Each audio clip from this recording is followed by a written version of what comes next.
Oi, oi, oi, vamos nós com as nossas reflexões.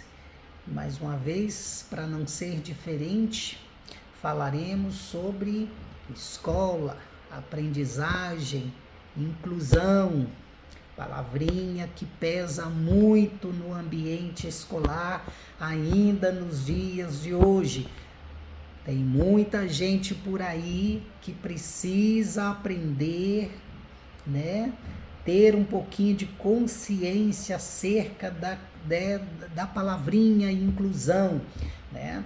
Bom, a questão que se coloca é TDAH. Quem tem o TDAH, a criança ou adolescente que tem o TDAH, tem direito ou não tem direito a um professor de apoio, né, na sala de aula, para estar ali ao seu lado para acompanhar? A bem da verdade, né, ou a priori, não tem uma lei, uma legislação, né, que garanta a essa criança ou adolescente que tem o TDAH a permanência desse professor ali ao seu lado durante o período escolar, né? Mas em se tratando do TDAH, em não tendo professor de apoio, né? O que deve ser feito para garantir que essa criança ou adolescente não fique tão prejudicada em razão do transtorno que tem? Como nós sabemos, o TDAH ele incide sobre a atenção e a concentração da pessoa. E a aprendizagem requer da gente o quê? Atenção, muita concentração para a gente poder assimilar muito bem aquilo que o professor ou a professora está reportando para a gente, né? Esse é o maior problema da pessoa que tem o TDAH, né? Um ambiente de sala de aula, então, por exemplo, ele é muito dinâmico, né? Não é um lugar em que as crianças ou adolescentes ficam ali rezando, fazendo silêncio, né? É um ambiente de fala, de escuta, levanta, senta, vai ao banheiro, alguém bate na porta para deixar um recado, outro chega para fixar no quadro um aviso, enfim, a sala de aula, o ambiente escolar, ele é muito dinâmico. Imagine quem tem o TDAH, né? Mas a questão que se coloca é, a primeira coisa que a gente precisa pensar em se tratando do TDAH, a criança não pode ficar prejudicada, o adolescente não pode ficar prejudicado por não ter, né, a garantia do professor de apoio. Nesse caso, minha gente, nós precisamos nos antecipar. A escola ela tem a expertise, né, nos processos de ensino e aprendizagem.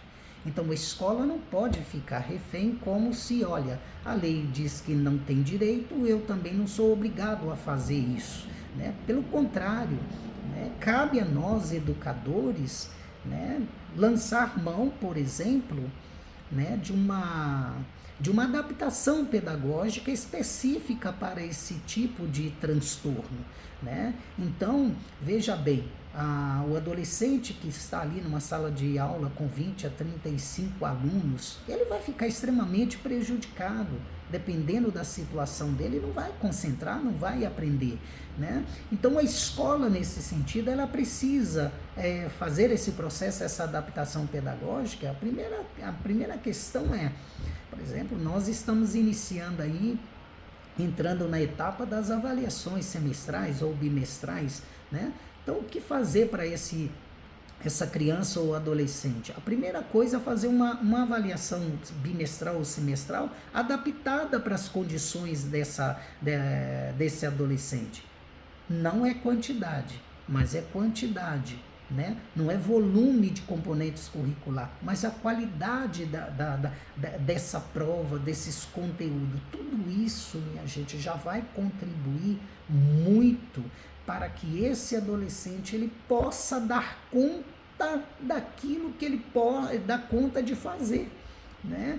Então, a adaptação pedagógica, ela pode sim ser feita, né, de uma forma interna, conversada na escola, a fim de que esse adolescente ou essa criança não fique ainda mais prejudicada por não ter o professor de apoio ao seu lado. O ideal seria que tivesse um professor de apoio para ler a prova, para ler o texto, para ali ficar chamando a criança quando ela dispersar, esse professor está ali, foco aqui comigo. Como não tem, cabe a nós termos essa iniciativa, anteciparmos a lei e colocar, então, fazer com que dentro desse processo, dessa adaptação pedagógica, esse adolescente ele possa verdadeiramente ser incluído. Então, eu vejo por aí, ainda nos dias de hoje, as escolas, professores com muita dificuldade, ficam muito apegados à lei, né? E a lei às vezes nem sempre é clara, mas a lei ela dá para você a possibilidade de você fazer os arranjos pedagógicos. Você já parou para pensar também que tem muitos alunos que estão dentro de uma sala de aula, não tem laudo algum, mas a gente percebe até mesmo na fisionomia, no modo, na expressão desse aluno, dessa aluna, que ele precisa de algum apoio. E aí, se não tem o laudo, nós vamos deixar essa criança, esse aluno à sorte, porque ele não tem laudo que respalde? Então, minha gente, tem umas coisas que nós precisamos fazer uma leitura facial, uma leitura da expressão corporal dessas crianças, desses adolescentes, para a gente perceber que ali, naquele corpo, tem algum probleminha clamando por ajuda, né? Então nós precisamos ficar atento a essas nuances. Às vezes a família nega, às vezes a família não quer aceitar que a criança ou adolescente tem algum problema. Mas cabe a nós, cabe a você, professor, cabe a você, diretor de escola, ficar atento a essas situações. Não tem laudo, mas o corpo, a expressão corporal manda para você uma mensagem, manda para você um aviso. Você vai ficar de braços cruzados? Não, de modo algum. A adaptação pedagógica, ela pode ser feita mesmo sem o laudo médico. Se você pensa assim, você pensa em inclusão. Pensando de forma contrária, isso não é inclusão. Então vamos, mais uma vez, vamos ser sensíveis, vamos levar um pouquinho mais a sério essas questões escolares, sobretudo naquilo que compete às questões dos problemas, das dificuldades de aprendizagem, né? Um grande abraço para todos vocês.